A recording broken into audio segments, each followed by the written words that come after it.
Huwag ka na mangialam sa Hindi mo desisyon. kailangan magtrabaho. Kung alam mo sa Kaya mo politika, lang magluto at natural maglaba. na Hindi mo manghina yan ka. kaya. Huwag ka na mangarap ng mataas. Babae ka lang naman.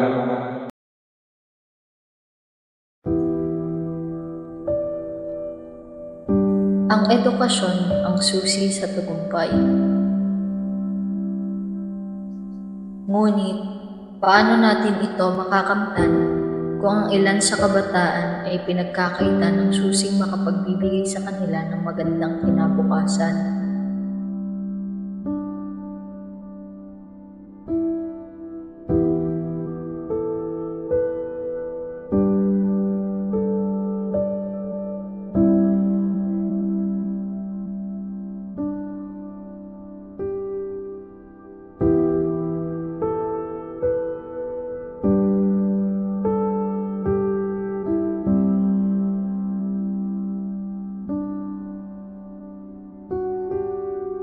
Marami pang katanungan sa aking isipan na hanggang sa ngayon ay wala pa rin matinong kasagutan.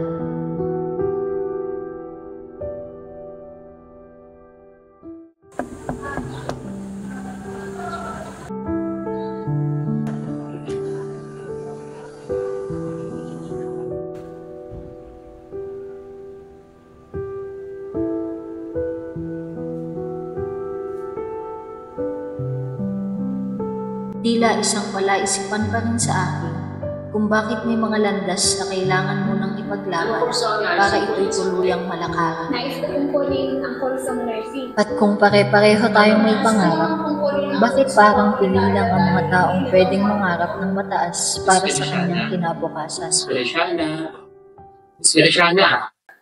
Sorry po sir. Ano nga po ulit yung tinatanong? Ulitin ko ulit ha. Anong kurso ang nais mong kunin sa college? Gusto ko po sanang kunin yung kursong engineering. Engineering? Mali bang mag-aral ng engineering ang babae? Ayon sa UNESCO, bagaman mabilis ang pagtaas ng bilang ng mga babaeng pumapasok sa paaralan, tila wala pa ring pagbabago sa oportunidad nilang pumili ng kursong kanilang napupusuan. Dagdag pa rito, binubuo lamang ng 35% ang bilang ng mga kababaihan sa STEM-related fields dahil sa maraming balakid katulad ng pamantayang sosyal, pagkiling at ekspektasyon. Ang mga bagay na ito ang nakaka-impluwensya sa kalidad ng edukasyon na natatanggap ng mga kababaihan at ang kalayaan nilang pumili ng kursong kanilang tatahakin. Maliban sa mababang porsyento ng mga kababaihan sa STEM-related fields, isinaad ni Jacqueline Romero, isang quantum physicist sa ulat ng PhilStor, ang masamang epekto ng patriarkal na lipunan sa mga kababaihan. Sinabi niyang nakakaapekto ang ganitong klaseng lipunan para makamtan ng mga kababaihan ang matataas na posisyon sa industriya. Ang kakulangan sa huwaran ng kababaihan ay madalas ding mapapansin sa mga prestihiyosong patimbalak sa agham, katulad ng Nobel Prize sa Pisika, Kapnayan, Medisina, Pisyolohiya at agham pang ekonomiya. Dahil dito, bibihira lang tayo makakita ng mga babaeng siyentista sa mga libro dahil kadalasan ang kontribusyon ng mga lalaking siyentista ang ipinapakita sa mga babasahin. Kaya naman pala gano'n na lang ang reaksyon ng interviewer nung sinabi kong engineering ang gusto ko. Nasasanay siguro silang puro lalaki lang ang namamayani sa larangang ito.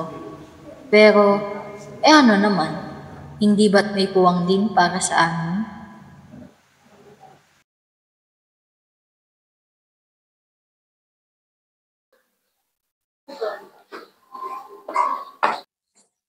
Look at her, girls. Pati taste sa libro. Parang pang lalaki. Oh my God. Right? Hindi bagay sa kanya yung Feliciana. Pang beauty queen yan eh. I know, right? Pang boses baritone kasi siya. Parang mas bagay sa kanya yung Feliciano. Paulit-ulit. Parang laging may kailangang patunayan. Sa klase, sa hallway, ngayon naman, sa tambayan. Di bale na, aalis na lang ako.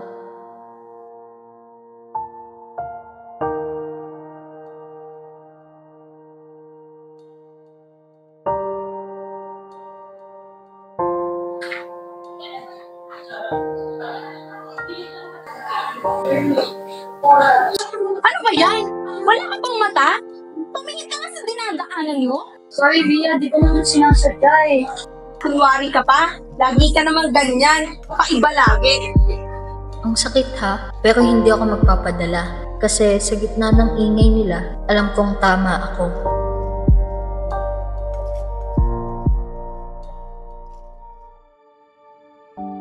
Bata, okay ka lang ba? May masakit ba sa'yo? May nang-away ba sa'yo? Ate, mali ba maging iba mula sa nakasanayan ng iba? Alam mo, hindi. Hindi kailanman mali ang maging totoo sa sarili mo. Mali lang ang mundong pinipilit kang ikahon. Maging totoo ka lang sa nararamdaman mo, baka may makita at sumunod sa mga yapak mo. At kapag nangyari yon, doon magsisimula ang pagbabago. Ayon sa UNESCO, ang diskriminasyon at stereotypes sa mga kababaihang kumukuha ng larangang may kinalaman sa agham, teknolohiya at matematika ay higit na nakakaapekto upang ipagpatuloy nila ito. Malaki ang nagiging impluwensya nito pagdating sa desisyon nilang pumili ng larangang tatahakin nila sa hinaharap. Lalo na kung hindi rin sila suportado ng mga taong nakapaligid sa kanila, kagaya ng kanilang pamilya, guro at kamag-aral. Hindi mo kailangan magmukhang karaniwan para makapasok. Hindi mo kailangan manahimik para magtagumpay. At hindi dapat maging hadlang sa edukasyon ang kasarian. Dahil lahat tayo ay may karapatan para ito'y makamtan. Ang agham, kaunlaran sa kalinangan, at kaalaman ay para sa lahat. Babae, member ka man ng LGBTQIA+, o sino mang piniling maging iba, sa bawat librong ating binubuklat, may puwang tayong pwedeng punan. Maging bahagi ng pagbabagong nagsisimula sa kaalaman. Huwag mong iisiping babae ka lang, dahil isa kang babaeng may kakayahang makipagsabayan sa iba't ibang larangan. Lagi mong tatandaan na babae ka, hindi babae lang.